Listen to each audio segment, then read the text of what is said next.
Hi everybody, I'm Sue Salvaterra Hintz. I have a pottery studio in Weaverville, North Carolina. This is our first time, my first time giving a go at videotapes. I think we'll just do one every day and show you what we're making in the studio at the wheel. We are closed except for me being here because of the coronavirus, so I thought it'd be a good time to reach out, show you how we make pots. And if you have any questions, feel free to contact me. You can reach us at sue@salvaterrapottery.com. We'll put a link on the video. So today I'm making deep dish pie plates that are fluted, and I use a brown clay and a white clay depending on what glazes we're going to use. So we weigh out 2 3/4 pounds of clay for our pie plate. So let me cut my block of clay. We fire at cone 6. Oops, way too much. Okay, so I'll cut some of this off. I use just a little kitchen scale.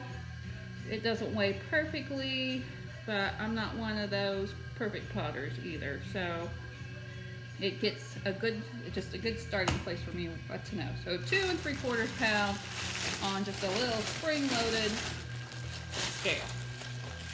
All right, so let's put that away. I'm gonna pound this into a ball.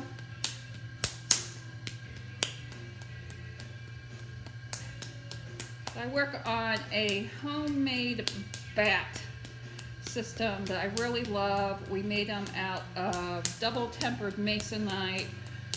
In my old basement studio, we used to not even have to cut the clay off of the bats. They would dry on the bat, would have a nice slick bottom, but once we've moved into a heated studio rather than a studio in the basement that was humid, that changed everything. So anyway, just to let you see, I have a master bat that we put on the wheel and it fits on the pins. That was handmade too by my wonderful husband. Shout out to him. He has Refined Rustic Woodworks and does a lot of beautiful woodworking. And then I have a square bat that fits into the master bat, made out of double tempered masonite. So let me clean off the bat, and we're going to start with our fluted pie plate. Okie doke. Here we go. Slam it down on the wheel. All right, a little water, and time to center the clay.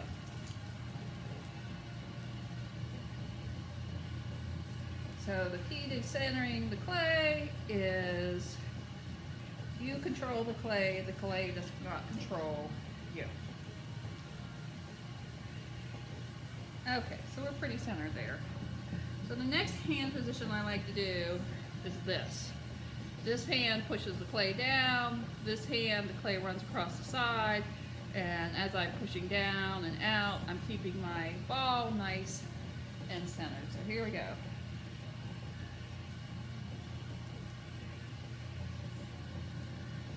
So it's got a nice, I like to call it a pancake, and that's perfect. So the next part, I'm going to use what do you call it? This part of my hand, right here, and I'm going to go down with it to where I like the thickness, and then push it across the bottom.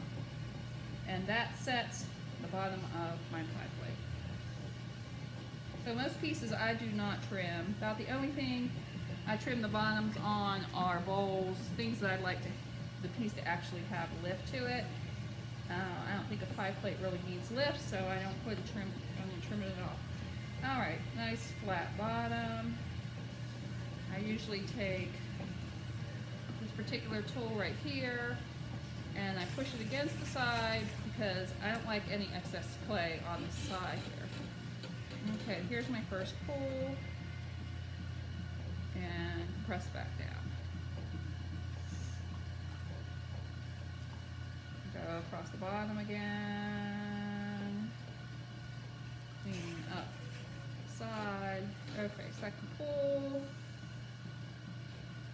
And press back down. Alright, clean up the bottom. One more pull. There. aren't tall poles. It's not a that deep of a pie plate. It's not a bowl. There we go. Last time up. Press down. Go across the bottom. Alright. So I like this. I think this is also a mud tool. I don't cut down into the edge. I actually push it back into the piece. And maybe a little bit shaves off.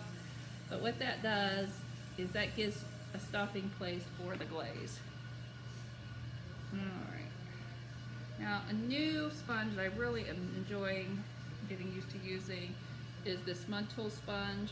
I like it because it just smooths everything out so beautifully. So I like to use it as a finishing. And I like to also run it across my rim there. Alright, so there's our pie plate. Time to flute. So, right hand, I do this.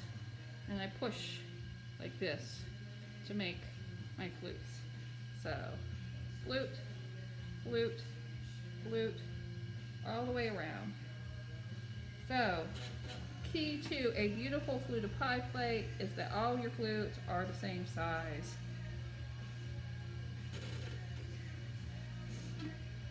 It's the symmetry of it that makes it beautiful. When you have them big and small and fluted wide and skinny, it just takes away from the beauty of the pie plate. So if you hold your fingers the same way as you go around, your flutes should all be the same. And I like them nice and tight. I start one flute right against the next. So the big question is, when you come to the end, how do you make sure it's even? Well, when you get close to the end, you got to decide, am I going to do wider ones or skinnier ones, or so every once in a while you get lucky and you don't have to make any judgment. I usually do like 3 skinny ones. Looks better than doing a couple wide ones. Alright, so I'm going to spin this with my mud tool going slightly against it.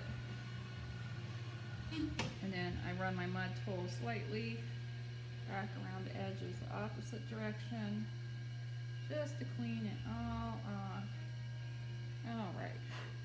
Before I run my cutting wire, I like to pick it up out of my bat system and just set it on top of it. Pull my cutting wire out. This one's got a little nick in it, which always pinches me, but okay. Hold it down real tight to the bottom and pull your cutting wire across. Alright. So, here is our fluted pie plate. It's got a swirl in the middle there. You see all the flutes perfectly, well not perfectly, but very close to the same. And there we go. And off it goes onto the shelf. So that's our fluted pie plate. It will get bisque to 06, then high fired with glaze on it to cone 6, which is like 2235 degrees, something like that. We tell people when they use it to put it into a cold oven, let the piece and the food warm up in the oven, and then when we take it back out, don't stick it on a cold, let's say, granite or something. You want to stick it on a hot pad, a piece of wood, because we're trying to avoid thermal shock. You want to treat your pottery like it's glass, and you don't want to thermal shock it because it'll break. So that's it for pie plates for today. Appreciate you stopping by. We'll see what we're going to make tomorrow. Thanks.